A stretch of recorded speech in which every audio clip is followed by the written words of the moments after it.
So, the U.S. active drilling rig count has moved on from the plunge into, we'll say, the skydive now, dropping just shy of 200 rigs in one single month. Welcome back, everybody, to the Quick Carbon Podcast, and we finally made it to double digits. This is episode 10, session 000010.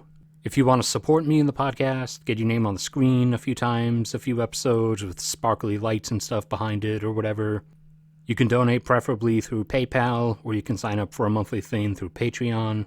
But please do help if you can, only if you're financially able to. YouTube's cutting everybody's ad revenue constantly and making their own percentage of the ad revenue higher and higher.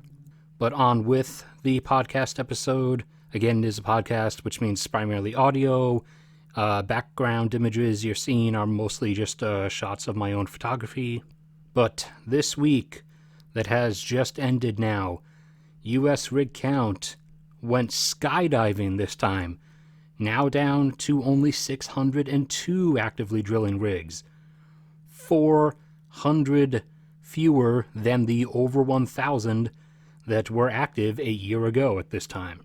Again, this being obviously because of the low prices, as although a few fields, a few industries can just barely hold on with their fingertips with oil prices in the 20s, no one can actually really hold on, let alone majorly profit, and thus no one actually has the money to keep drilling, keep exploring, and keep maintaining field uptake and everything. So we don't know the actual mixture, but this is both a combination of, as wells are being finished, the drilling rig that completed that well is not being moved to a new location, it's not starting to drill another well, and for some of the shale field companies that are just doing worse off than any of the others, a fair number of these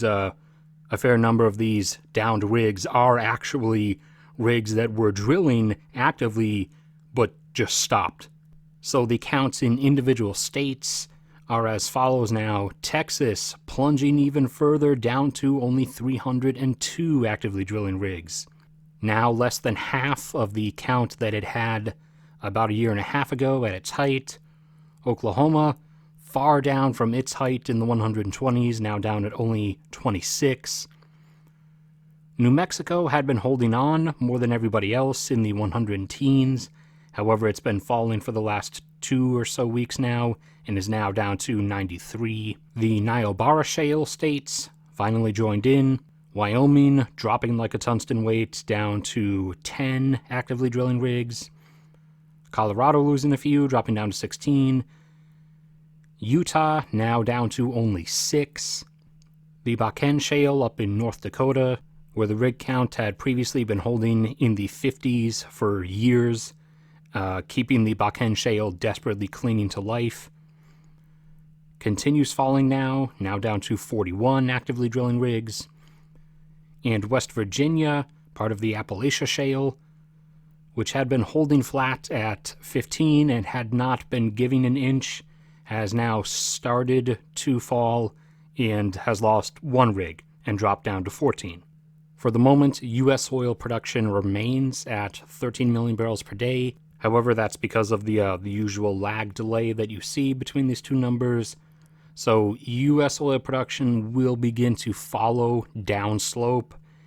And although it will likely be steep, we don't know how soon or how steep, because again, we don't know what the actual ratio is between the two of how many of these rigs were actively drilling and were shut down versus how many actually completed new production wells but then just didn't move on to drill any additional ones. And our one other major thing, the exact world oil consumption level for the end of March was finally released. So world oil consumption is presently right where it was expected, in the upper 80s.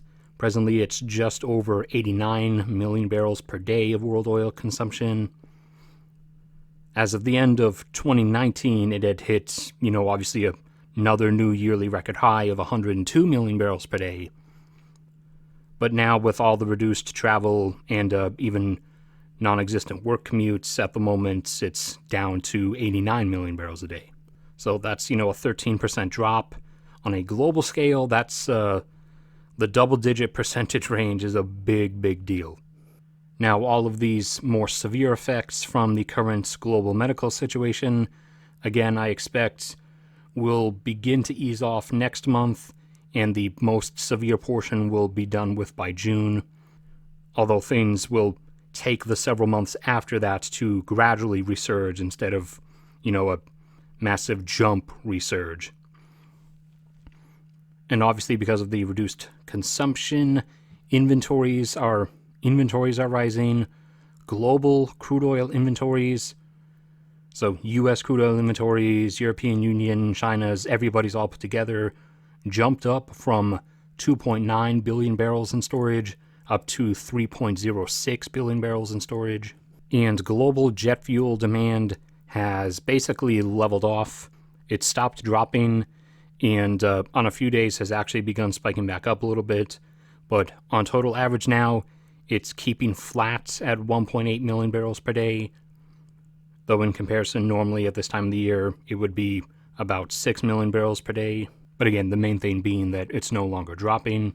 And even if it does drop a little bit more, I seriously doubt it going below 1.6 or 1.5.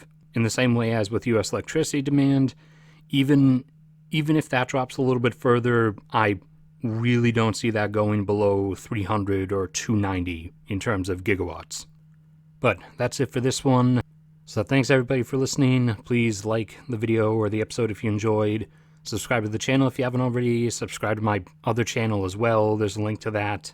If I can get that one to 1,000 subs, I can monetize that one too, even if that'll only get me a little bit extra.